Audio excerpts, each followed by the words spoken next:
Student, आज हम मांग की कीमत लॉज को स्पष्ट रूप से समझेंगे। मांग की कीमत laws, price elasticity of demand क्या है, इसको समझने से पहले अभी हमने मांग की अवधारणा को पढ़ा था, जिसमें मांग का नियम ये बताता है किसी भी वस्तु की कीमत के बढ़ने पर उस वस्तु की मांग में कमी होती है और किसी भी वस्तु की कीमत के घटने पर उसकी मांग बढ़ती है। मांग का नियम केवल एक प्रवृत्ति को बताता है, एक दिशा को बताता है कि कीमत के बढ़ने या घटने पर, कीमत बढ़े या कीमत घटे तो किस प्रकार से मांग बदलती है। लेकिन इसमें यह समस्या है कि कितना परिवर्तन होगा, आनुपातिक परिवर्तन या प्रतिशत परिवर्तन को स्पष्ट रूप से नहीं समझ पाए थे। अतः मांग की लॉज किसी भी वस्तु की कीमत में आनुपातिक परिवर्तन या कीमत में प्रतिशत परिवर्तन से मांग में कितना प्रतिशत परिवर्तन होता है, इसको स्पष्ट रूप से समझाते हैं। तो किसी वस्तु की कीमत में परिवर्तन के फलस्वरूप उस वस्तु की मांग में जो प्रतिशत परिवर्तन होता है उसे हम मांग की लॉज या मांग की कीमत लॉज कहते हैं। तो मांग की कीमत लॉज बराबर मांग मात्रा में प्रतिशत परिवर्तन डिवाइड बाई कीमत में प्रतिशत परिवर्तन या आनुपातिक परिवर्तन। यदि हम इसको गणितीय रूप में लिखें तो एडी इज इक्वल टू मांग मात्रा में प्रतिशत परिवर्तन डेल्टा क्यू बटे क्यू और कीमत में प्रतिशत परिवर्तन डेल्टा पी बटे पी। ये हमारे डेल्टा परिवर्तन का सूचक है, क्योंकि प्रतिशत जो हमारा 100 पर निकलता है, इसको अलग अलग से यदि प्रदर्शित करें तो अलग से बताएंगे। ED is equal to delta Q divide by Q into P divide by delta P. तो ED is equal to delta Q divide by delta P into P divide by Q.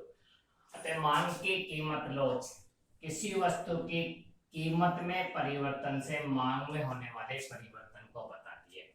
Delta Q की बात करें हम तो delta Q मांग में परिवर्तन है, जिसको हम Q1 माइनस क्यू यानी प्रारंभिक मांग मात्रा और अंतिम मांग मात्रा का अंतर, डेल्टा पी इसी प्रकार से P1 माइनस पी वर्तमान कीमत और प्रारंभिक कीमत के जो अंतर को लेते हैं। P हमारी प्रारंभिक कीमत है और Q हमारी प्रारंभिक मात्रा को शो करते हैं। बात करते हैं यदि हम प्रतिशत परिवर्तन के रूप में, तो मांग में प्रतिशत परिवर्तन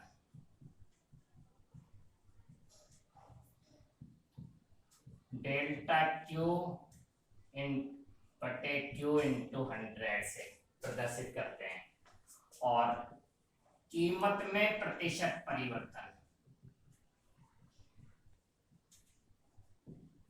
डेल्टा पी बटे पी इंटू 100। इस प्रकार से यदि यहाँ पे हम इंटू 100 और इंटू 100 में करते हैं, 100 से 100 कैंसिल होता है, इसलिए हम अलग से प्रतिशत परिवर्तन निकालते हैं। तो डेल्टा क्यू बटे क्यू इंटू 100 और डेल्टा पी बटे पी इंटू 100 के रूप में अलग से प्रतिशत परिवर्तन को शो कर सकते हैं। कीमत लॉज के आधार पर हम इनको न्यूमेरिकल क्वेश्चन को किस प्रकार से ज्ञात करते हैं देखते हैं। जैसा कि एक क्वेश्चन है, किसी वस्तु की कीमत 5 रुपये पर मांग 100 इकाई है और जब कीमत घटकर 4 रुपये हो जाती है तो मांग बढ़कर 120 इकाई हो जाती है। मांग की लॉज या मांग की कीमत लॉज क्या करूं? देखो, मांग की लॉज डेल्टा क्यू बटे डेल्टा पी इंटू पी बटे क्यू। डेल्टा क्यू मांग में परिवर्तन 100 से 120, इसलिए मांग में परिवर्तन 120 माइनस 100 20 इकाई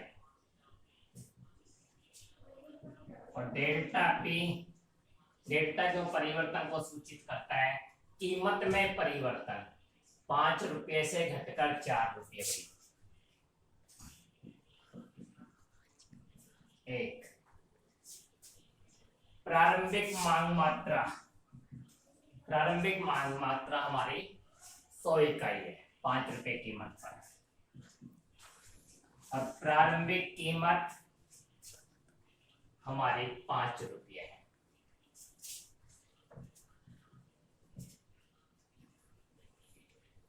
इस प्रकार हम सूत्र में मानों को रखते हैं। Delta Q 20, delta P 1, P 5 और Q 100।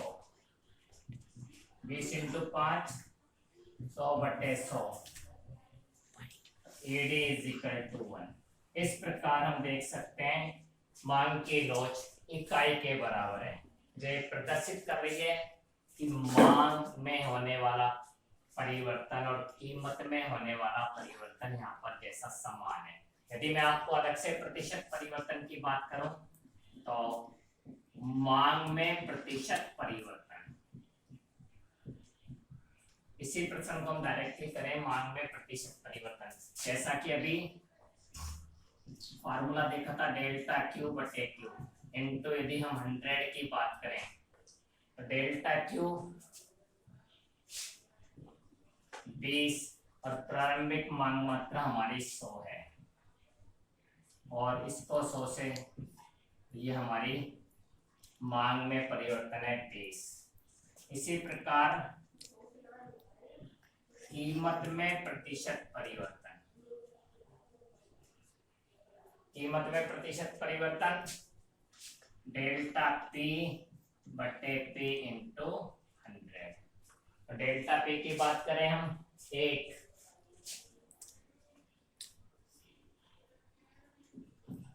और प्रारंभिक कीमत हमारी 5 × 100, तो ये भी हमारी बराबर 20 के आती है। इस प्रकार यदि हम फार्मूले की बात करें, मांग में प्रतिशत परिवर्तन बटे कीमत में प्रतिशत परिवर्तन, तो ED = डायरेक्टली मांग में प्रतिशत परिवर्तन हमारा है 20 और कीमत में भी प्रतिशत परिवर्तन, तो ED = 1। तो इस प्रकार से यदि हमारे को डायरेक्ट परिवर्तन निकालना हो तो हम इस फार्मूले को इस रूप में भी प्रतिशत परिवर्तन में प्रदर्शित कर सकते हैं।